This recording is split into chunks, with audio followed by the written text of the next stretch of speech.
Okay, well, good afternoon. It is February 20th, and thank you for joining me in this webinar on agritourism, food safety, and recall readiness.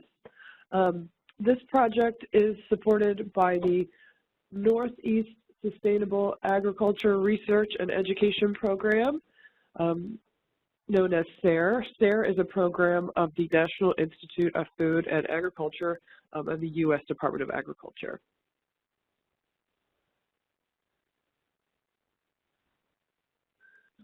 I work for the Agriculture Law Education Initiative. The Agriculture Law Education Initiative is a partnership of the Francis King Carey School of Law at the University of Maryland, Baltimore, College of Agriculture and Natural Resources at the University of Maryland, College Park, and the School of Agriculture and Natural Sciences at the University of Maryland, Eastern Shore. ALEI is an initiative of the University of Maryland's Empowering the State program, which is a strategic alliance between UMB and UMCP created in 2012 to significantly expand research collaboration, business development, and student opportunities at both universities. There is our website. It's umaglaw.org, and our social media information.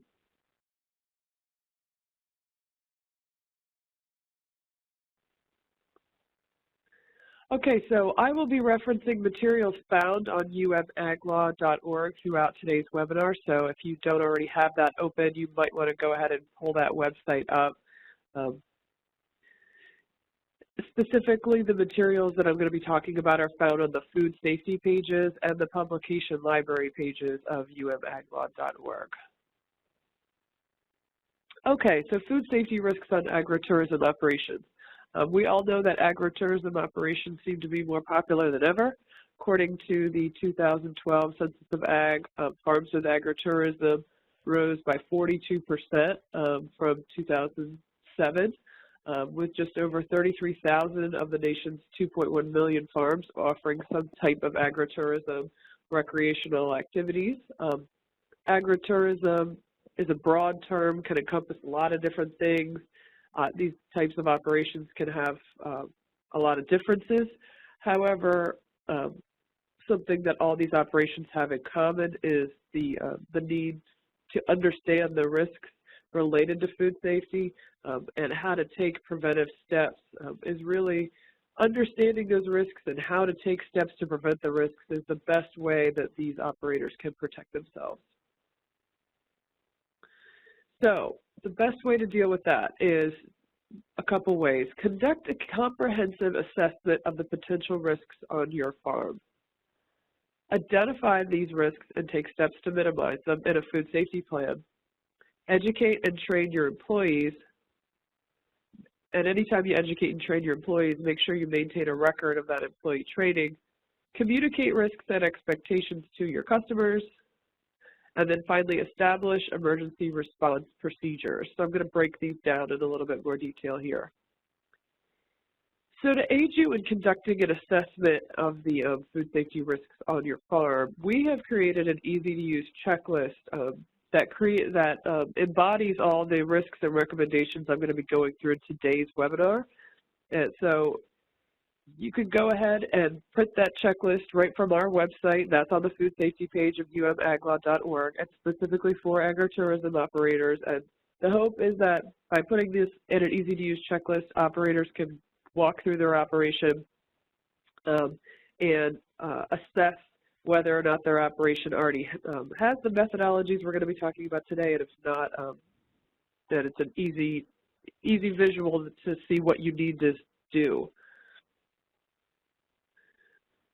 In terms of worker training, the Department of Agriculture's Department of Food Quality Assurance has free DVDs in English and in Spanish that operators can use to train their employees on food safety practices. The department also has signs that you can post on your operation to educate your customers. This webinar was done in a full-day workshop format last month on an agritourism operation, and we passed out the DVDs and the new signage from the Department of Ag, and the operators were really excited about it. So if you haven't seen the new signs the Department of Agriculture has, specifically to educate customers about food safety concerns. I encourage you to give them a call, see if they can send you some, or next time you're in Annapolis, stop by and pick some of this new signage up. It's really helpful. For those materials, you can contact Deanna Baldwin. There's her phone number and her email at the Department of Agriculture. Okay, and so when we're talking about establishing emergency response procedures, that's the recall planning portion of today's webinar. So we're going to start off by talking about some general food safety risks and recommendations, and then we're going to specifically talk about recall planning. So food safety risks of an agritourism operation can come from a variety of different sources. Harvest and handling, worker-farmer hygiene, consumers, farm animal displays, pick your own fields, farm stores, and then bathrooms. So for harvest and handling, to prevent products contamination during harvest and handling, the best thing to do is to follow Maryland Good Agricultural Practices, or GAP, and the Food Safety Modernization Act, or FSMA procedures. If you haven't already, take a Maryland GAP training course. They're offered every winter. And once you have taken the Maryland GAP training, then you have to draft a food safety plan and be audited in order to be GAP certified. Like I said, when we did these in a day-long format last month, I was joined by experts from the University of Maryland, the Department of Agriculture, and the Department of Health. And here's a presentation from Justine Ballou, who's an expert from the University of Maryland on GAP pre-harvest contamination. So I gave you the link there for her presentation. You can find that on the Ag Law Food Safety page. But I'll go through a couple of her slides here just to kind of highlight the main points of GAP. When we're talking about GAP, we're really talking about the 4 W's: workers, water, wildlife, and waste.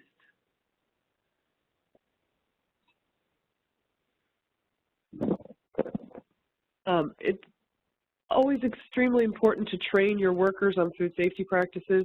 Fresh fruits and vegetables often receive no additional processing, so contamination with a pathogen can result in illness when the produce is consumed. Workers need to use food safety practices every day in order to reduce produce safety risks, and food safety practices are learned, so training is a key to successful implementation.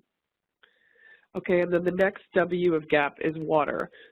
So as you can see, there's water quality requirements. The water quality requirements depend on what you're using the water for. So if you're using it for irrigation, there's certain criteria versus post-harvest water, which that's water coming in contact with produce during and after harvest, hand washing, drinking water, that type of thing. And in the agritourism context, an important thing to keep in mind, post-harvest water includes ice. So if you're storing produce on ice at like a farm store or something like that, that water, the quality requirement for that is 0 CFUs of total coliforms in a 100 milliliter water sample. Okay, the next W in GAP is wildlife. And so in part that includes monitoring wildlife activity on the farm. So during the growing season, monitoring for feces and evidence of intrusion, evaluating the risk of fecal contamination, and then immediately prior to harvest, again, monitoring for fecal contamination, and then not harvesting crops that are visually contaminated. And then the last W is waste, and that's animal manure. So a lot of farmers use animal manure. It's a great fertilizer, great source of nutrients, great way to recycle waste, great for soil health, but can harbor human pathogens. So there are standards for using waste on produce as a part of Maryland GAP. Okay, and so I gave you this link. This page has a lot of useful resources related to Maryland GAP. So there's the GAP audit questionnaire. So if you go to this link, and again, after today's webinar, I'll send this webinar to you along with an evaluation, so you'll be able to access all these links. The GAP audit questionnaire is the actual audit document that the state would use to come and when they walk through your farm to decide whether or not you're GAP certified. So you can print it off, and it's another great tool to use to do that self-assessment. So you can use it to walk through your farm and see what's lacking, what food safety things you might need to tighten up. There's a model food safety plan. So if you haven't drafted a food safety plan yet, this is a great thing to look at and definitely get started with that. And then there's charts to help you keep records and be GAP compliant. So for example, there's like a chart that you could use to document worker trainings, water testing, that sort of thing. Okay, and what about the Food Safety Modernization Act? Well, the good news is that the Food Safety Modernization Act, and by that I'm really talking about the Produce Safety Rule part of the Food Safety Modernization Act, because it's a large law. The good news is that Maryland's good agricultural practices are very similar to the Food Safety Modernization Act. So if you're already compliant with GAP, you're well on your way to being compliant with that federal law. The most common questions we get on FSMA, does FSMA apply to my operation, and if so, what do I need to do? For the answer to both of those, I would encourage you to check out this presentation. This is again on the food safety page of umaglot.org. This is a presentation done by Deanna Baldwin, and it's very well done. It succinctly explains who the produce safety rule applies to and what those folks need to do in order to be in compliance. There is an upcoming advanced GAP training on March 12th in Annapolis, so that information there. And then for information on that training and future trainings, please contact Justine Ballou. There's her phone number and email. Okay, so what else about harvest and handling besides GAP and FSMA? Well, really what you need to think about is that everything that comes in contact with a produce item should be cleaned and sanitized prior to and after use. So harvest tubs, distribution crates, tables, delivery containers, that type of thing. There's a very helpful video on YouTube from a University of Maryland food safety expert in which she demonstrates how to clean and sanitize produce containers. So I've given you that link here. So that's a great thing to watch, a great thing to show your workers. And it's a good practice to try to adopt in your own operation. Moving on from harvest and handling to worker and farmer hygiene. Worker and farmer hygiene risks and recommendations. We've been talking about training workers. So workers need to be trained on how pathogens are spread. Workers should wash hands before handling produce, after using the bathroom, after eating, emptying trash, handling untreated compost, using pesticides, cleaning chemicals, and or handling animals. Workers should only eat or drink in the designated areas. Workers should not work when sick or with an open cut. And workers handling cash transactions, where possible, should not touch produce to prevent cross-contamination from currency. I realize, this isn't always going to be possible, but if you have someone in your farm store who's, cutting up fresh produce, that person shouldn't then be going and handling cash and then, vice versa without having washed their hands. Okay, so farmers need to maintain proper hygiene to prevent being the source of risk. So farmers need to follow the same hygiene routine as their workers to set a good example and to reduce risks. Farmers should not bring four-legged friends to work. I know this isn't always a very popular recommendation. I know people love their pets, but I would not recommend that you bring a pet around produce that's going to be consumed. Farmers should maintain a first aid kit so that worker injuries can be properly addressed. Consumer contamination. Hopefully, you'll have lots of consumers at your successful agritourism operation, and that's a good thing. However, the potential for consumers causing contamination needs to be considered and managed.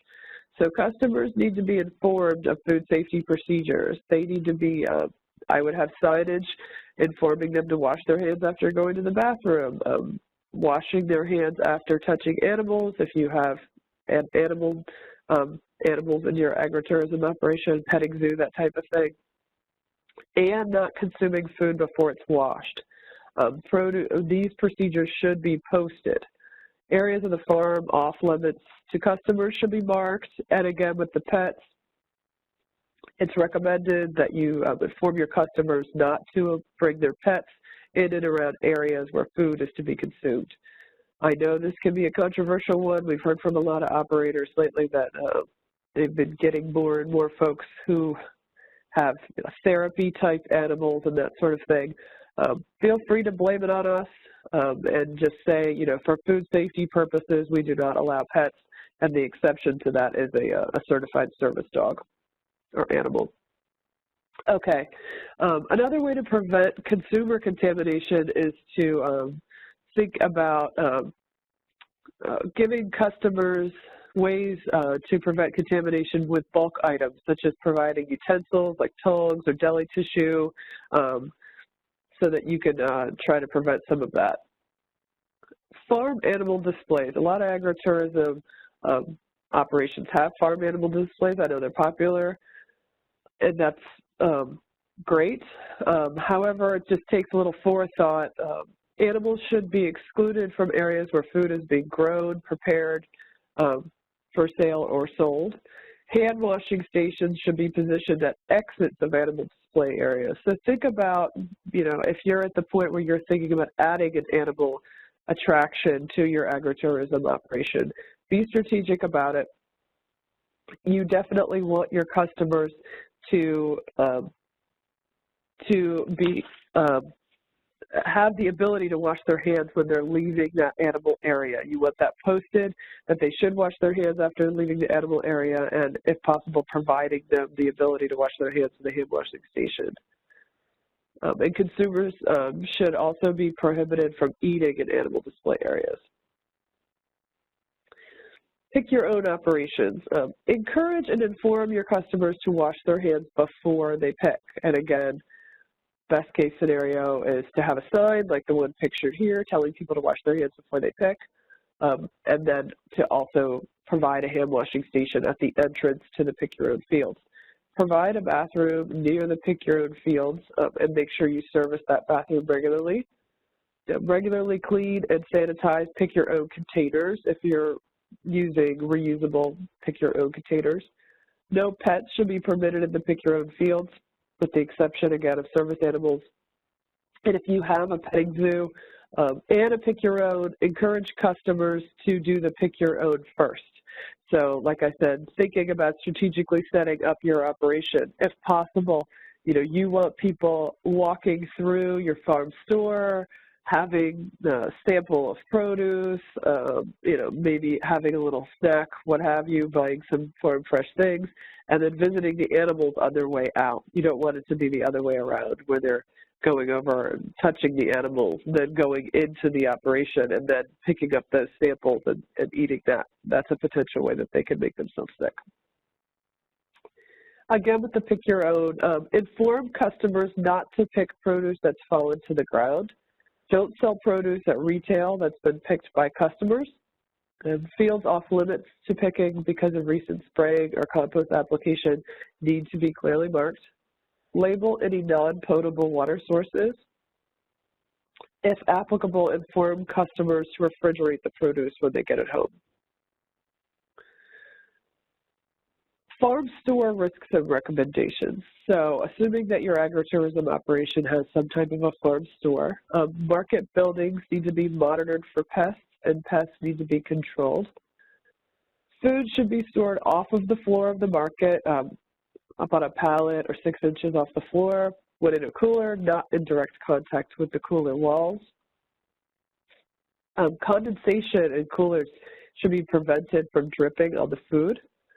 So there's some pretty nasty pathogens such as Listeria that can that like cool temperatures, such as the temperature conditions they find in a cooler. So keeping food from underneath condensers can prevent that type of cross-contamination. Think about the lighting fixtures in your farm stores. If a light bulb were to break, would shards of glass go into your food? Are those lighting fixtures covered to prevent that type of contamination? And then how is your food stored? Produce should be stored separately and never under high-risk meat or poultry or allergenic foods like milk, eggs, and soy. Melting ice should also be allowed to drain if possible to prevent food from sitting in water. Reused containers can contain bacteria and spread pathogens. Storage crates need to be cleanable if they're to be reused and sanitized between uses. Broken crates should be disposed of. A good practice is to label storage containers as harvest and post-harvest to avoid cross-contamination. Cardboard boxes should be treated as single-use containers for fresh produce, and bags given to customers should be new and free of chemicals or debris that may contaminate food. Product sampling. I know as a customer of agritourism operations, I love to partake in product sampling when I go into one of these places. And it's a great thing. It's a great way to display your products, but it just needs to be carefully thought out. So produce should always be washed with potable water before cut up for samples. Handle samples with freshly washed hands or single-use gloves. Avoid the potential for multiple handlings by customers by inserting a toothpick into each piece or by serving samples in an individual serving cup. A utensil such as tongs can also be available for customers to select the sample without touching the product with their hands. So again, just thinking it through and trying to, train your workers the importance of handling products that are put out for sampling in a very thought-out way and displaying things in a way that's going to prevent contamination. Excuse me. Okay. When you put things out for sampling, record and keep track of how long samples have been on the display table.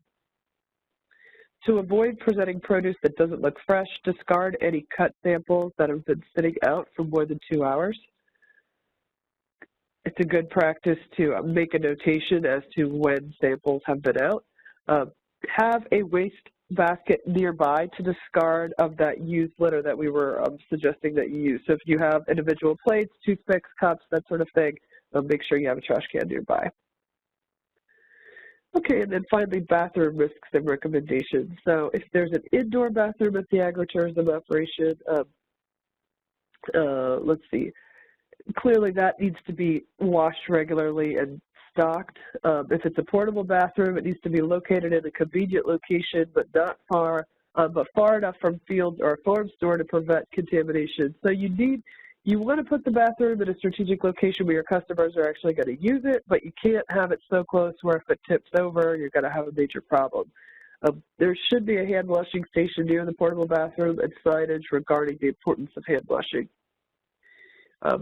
Portable bathrooms and indoor bathrooms should be stocked with soap, towels, and kept regularly cleaned, and a cleaning log is a good way to keep track of that.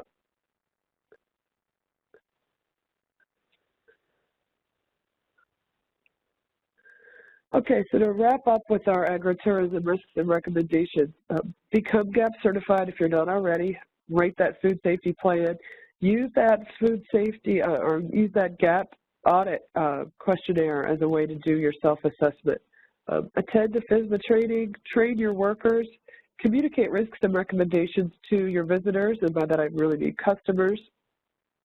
So tell your customers what you expect of them, that you expect them to wash their hands before they do the pick your own, wash their hands after they visit the animals on your farm.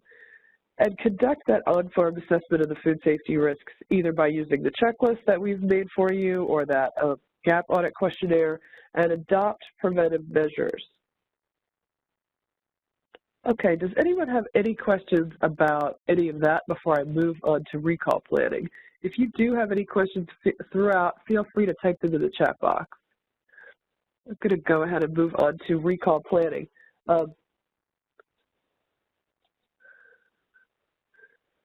So all Maryland farmers, large or small, have a shared goal, and that's to grow safe food for consumers. However, foodborne illness outbreaks happen.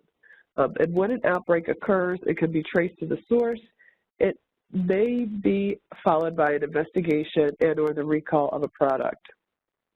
A recall can result in substantial financial damage to the grower and really can have a negative impact on the entire industry. A recall plan is going to lessen the confusion, the delay, and the financial repercussions associated with a recall. So for recall planning, at ALEI, we have created 2 resources. We've created a guide to creating an on-farm recall plan and the guide document, and we've also created a model recall plan. Both of these documents, I've given you the links here. Those can both be found under the publication library tabs on umaglot.org. I am going to be going through the model document here. The guide document is basically the presentation you're getting ready to hear. So if you want to go ahead and pull up the model document as we go, that may be helpful.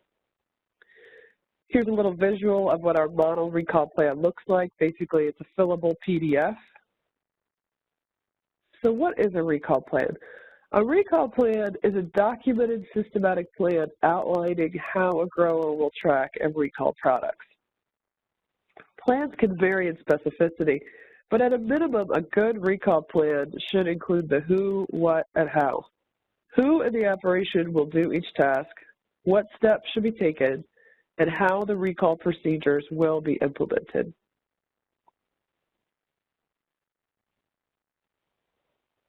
To make this a little less daunting, we've broken it down into 10 parts.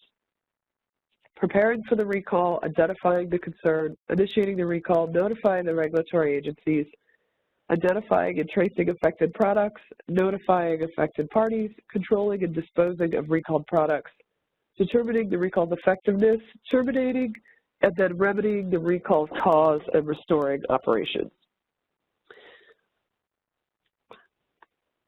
The best way to prepare for a recall is really to keep good records on your farm. One way to do that is to create a customer buyer contact list. I know this can be challenging in the agritourism context if you got a lot of folks coming in and out, so to speak. You know, it's during the busy season, that type of thing. It can be hard to keep track of who all your customers exactly are. But to the extent possible, if you could try to create a customer buyer contact list, it's going to help you if you had to notify people. The second thing that you can think about, it is a good thing to prepare in advance, is a recall team contact list. So assign each staff member in your operation, and if you have a small operation, these can be, you know, members of your family, what have you, a role in the recall process. We have a recall team contact list in Appendix B of the model recall plan, so if you've been able to pull up that model recall plan, you can take a look at that. But here's the recall team roles. So we have the recall team leader. That's the person that's going to have the authority to make the to initiate the recall and make the critical decisions, basically the boss. We have a recall team coordinator, and if you have a small operation, these 2 roles can be combined. A government liaison, this is an important person. This is the person that's going to have the contact with the regulatory agencies and provide the necessary information. So as I'm about to explain, this process is going to be heavily overseen by regulatory agencies. The government folks are going to want records, and they're going to want information as the process unfolds. So the government liaison should be the person in your operation that knows where the records are kept and is familiar with that type of thing. The media customer spokesperson, maybe this is the younger person in your operation who's good with social media. This is going to be the person that's going to disseminate information to customers. Legal counsel, you know, if you are involved in a recall, you might want to consult your legal counsel. And then your insurance agent. Some folks have insurance coverage for situations like this, so if you do have insurance coverage, you're going to want to contact your insurance agent. Okay, so does your farm have a traceability system? And by that I mean, do you keep records of agricultural inputs, soil amendments, fertilizers, agricultural chemicals. Could you link them with each of your crop types and ultimately, if necessary, to a buyer? Do you label your products with a traceability code, like a lot number, based on a harvest date, crop, field number? I know this is, if you have a small operation, you might not quite be at the point where you keep this type of records. However, it's just something to think about. If you are at the point where you have adopted lot numbers, if you had to recall product, the more specific that you could be with, because you have this level of record keeping, it's really just going to benefit the operator, because that's the better your record, the less amount of product you're going to have to recall. And then finally, you should do, in terms of preparing, do a mock recall exercise annually. So take your recall plan out for a test drive annually. Inform a buyer you're conducting an exercise, attempt to trace product, and see if you can recall the product if you needed to. It's a good way to figure out if there's any breakdowns in the system, and then you can make updates to your traceability procedures and your recall plan. All right, so how is a recall initiated? It can happen in a couple different ways. Could stem from a consumer complaint, notification by a regulatory agency of a food safety issue, or an internal discovery indicating a potential food safety issue. So, regardless of the size of an operation, I would encourage folks to have a procedure for recording consumer complaints. And actually, this is what sort of inspired this entire recall project at the Agricultural Law Education Initiative. Myself and my colleague were a part of some food safety trainings over the years, and we were hearing from farmers that they were unsure what to do if someone called and said, "I think your food may be sick." It was sort of a scary idea for them, a scary concept, and they wanted more information as to what they should do in that situation. So what we've done here is we've created a consumer complaint form that's in Appendix E to the model recall plan. That helps you to, I would encourage you to take a look at that and talk to your staff about it. You might not want something quite that in-depth, but you could always customize that, pick the parts of it that you like. But train your staff to take consumer complaints seriously. Not everyone that calls and says your food may be sick, clearly it does not mean that you're the cause. We all eat a lot of food. There's a lot of potential sources for things like that. But I would encourage you to try to get as much information from folks when they call and make that accusation as you could. It could be the last time you hear from them, and if it does, and if you do end up being the subject of a food safety investigation, you're going to want as much information as you could have possibly gotten from that first phone call. All right, so like I said, not every complaint is going to result in a recall, but every complaint should be reviewed. So Maryland law defines a food safety disease outbreak as two or more related cases of illness not in the same family following consumption of a common food item. So if you receive two complaints, you should really contact your county health department and the Maryland Department of Ag's Food Quality Assurance Department.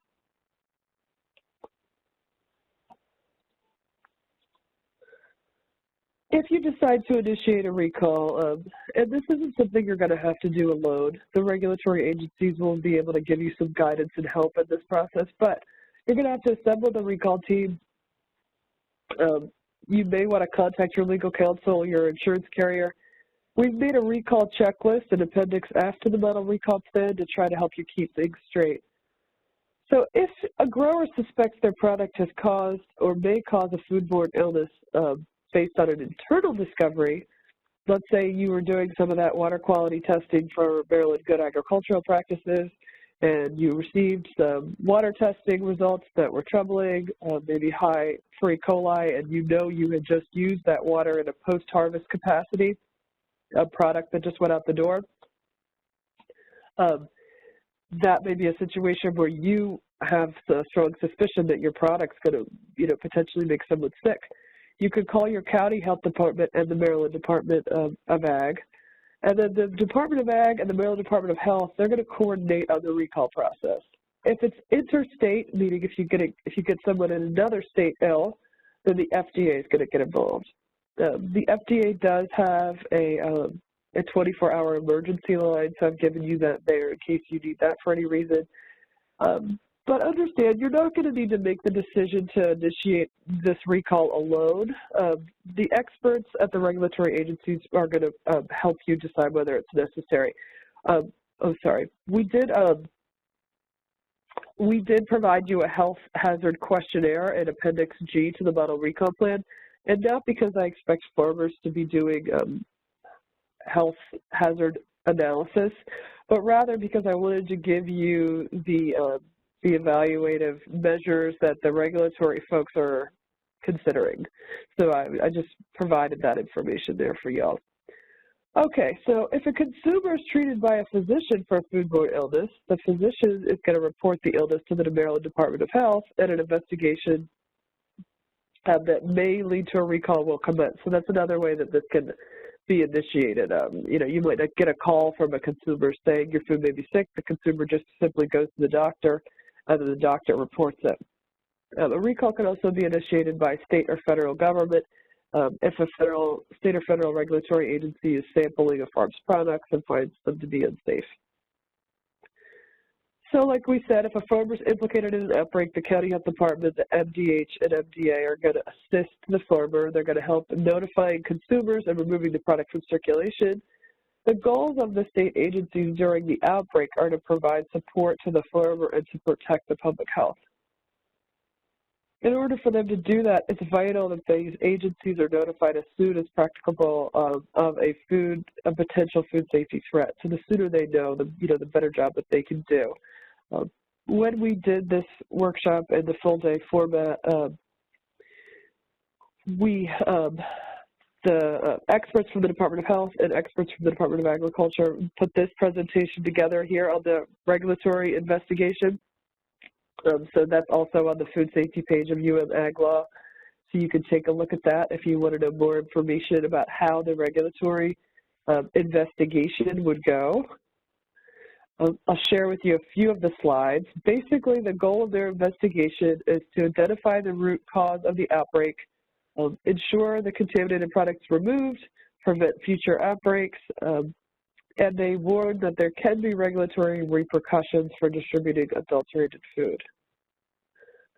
But really, if they have to come onto your farm for an investigation, they're going to be looking for the 4 W's that I referenced before from GAP. So the good news is with a lot of the food safety methodologies are very repetitive, which is good because if you're following your Maryland GAP, if you're following your produce safety rule and your FSMA, that type of thing, you're going to be in good shape. So they're going to be looking for your workers, water, wildlife, and waste. Your employee illness policies, your worker hygiene, whether you've provided your workers access to hand washing, a clean break area, that type of thing. They're going to be looking at your water sources, irrigation and post-harvest water quality and source. They're going to be looking at your at whether or not you monitor wildlife intrusion into your produce fields, and waste, your use of biological soil amendments. Okay, they'll also be looking at a few other points besides the 4 W's. Transportation, if you transport your items, food contact surfaces, so that's our harvest and handling that we talked about before, whether you have a procedure for cleaning and sanitizing harvest baskets, knives, that type of thing. Basically, they're going to be evaluating the culture of food safety on your farm. So they're going to want to see when they come onto your farm whether or not you have an understanding of all the points that we've been going through today, and whether you train your workers to have the same. So here's the recommendations for the best way to be prepared for the investigation. Have a responsible individual on site that's knowledgeable about the production, harvest, and post-harvest practices that can answer questions. Have records available.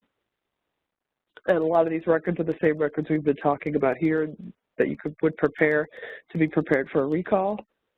And, you know, they emphasize that a lot of these records are not mandated by law. However, they can assist in quickly ending an outbreak, reducing the quantity of the implicated product, and they're going to be helping you document best practices for food safety. Okay, so back to recall. So once a recall is initiated, it's crucial for a grower to identify any unsafe products and track which items in the supply chain are affected. So that's going to be your traceability plan. And good records are going to help you narrow down the search for the affected products. So keep a traceability log to record which products have been found. We've given you a traceability log in Appendix H. During a recall, a grower is going to work with the regulatory agencies to notify the parties in the distribution chain and affected consumers. You're going to want to keep track of those communications. The regulatory agencies are going to assist you with crafting and executing a press release to communicate the recall to the consumers. The grower is going to need to document, control, and properly dispose of recalled products. So we've given you a product retrieval log so you can keep track of that. And then, oh, I got a question here. Just 1 second, let me pull up the question. What if you have other farms' products for sale at your market and those products are found to be contaminated? Other than pulling it from your shelves, what is your liability?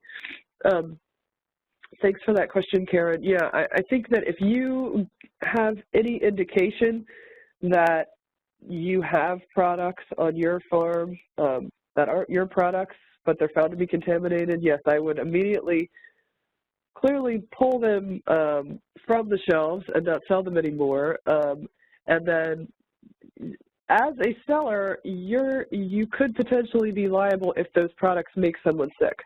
So I think that the best thing for you to do at that point would be to make sure that you're informing your customers or making sure that the customers are somehow being informed of the recall or of the potential danger there.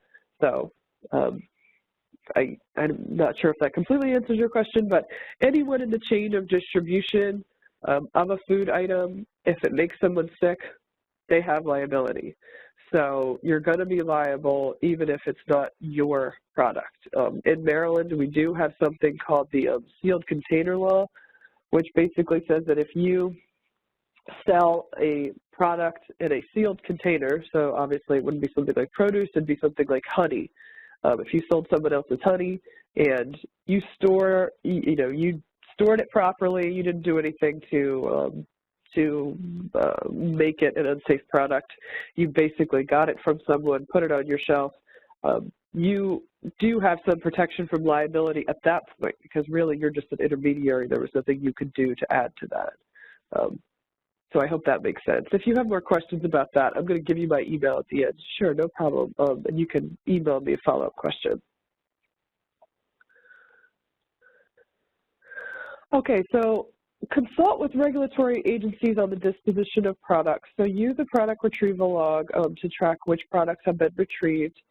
And then how do you determine if the recall has been effective?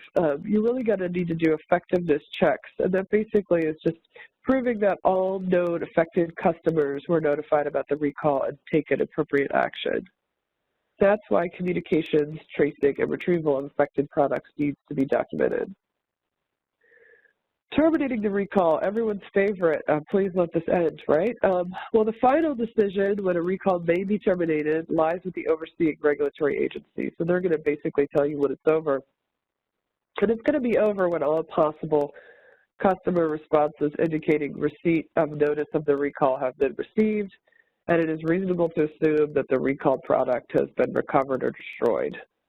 Basically, when you've done all you could to tell people about it and you've gotten all you could back, then it's going to be over. A recall plan should include remedying the cause of the recall and restoring operations. So, let's say in our listeria example, there was a food safety investigation. It was traced back to your farm. Your farm was found to be the cause of the outbreak, and it was found that it was caused by listeria in your cooler. So maybe you are able to disinfect that cooler. Maybe you have to get a new cooler system, that type of thing. I mean, that's an example of how you're going to remedy the cause of the recall. You're not going to be having Listeria cause contamination anymore. But also, separate and apart from restoring the physical operations, you're going to have to restore the trust in the public, the consumers, and your supply chain partners. The best way to survive a recall, really to be prepared and proactive. I mean, that was our whole goal with creating these resources, is that hopefully folks will have some time to sit down and think about all this and think through ways that they can be prepared and get through an event like this if you're faced with it. Be prepared for a regulatory investigation. No one likes to think about distributing an unsafe food product, but it's something that should be anticipated, and having a recall plan in place is going to ensure a more organized recall experience. It's going to eliminate mistakes. It's going to help you determine what actions to take. All right, so there is my contact information, my email, and my phone number. Feel free to email me, call me with any follow-up questions you may have regarding this or any other legal issues. I am going to email you an evaluation asking for your thoughts on today's webinar, and I am going to also email you in about 6 months and ask you if you actually took any steps based on today's webinar, which I hope you do. Take some steps to improve the food safety and recall readiness on your farm. And I do want to acknowledge that some of the information from today's presentation was sourced from the Farmers Market Federation of New York, Cornell University Cooperative Extension, Jefferson County Food Safety Training Curriculum, Food Safety Recommendations for Agritourism. And with that, anyone have any other questions?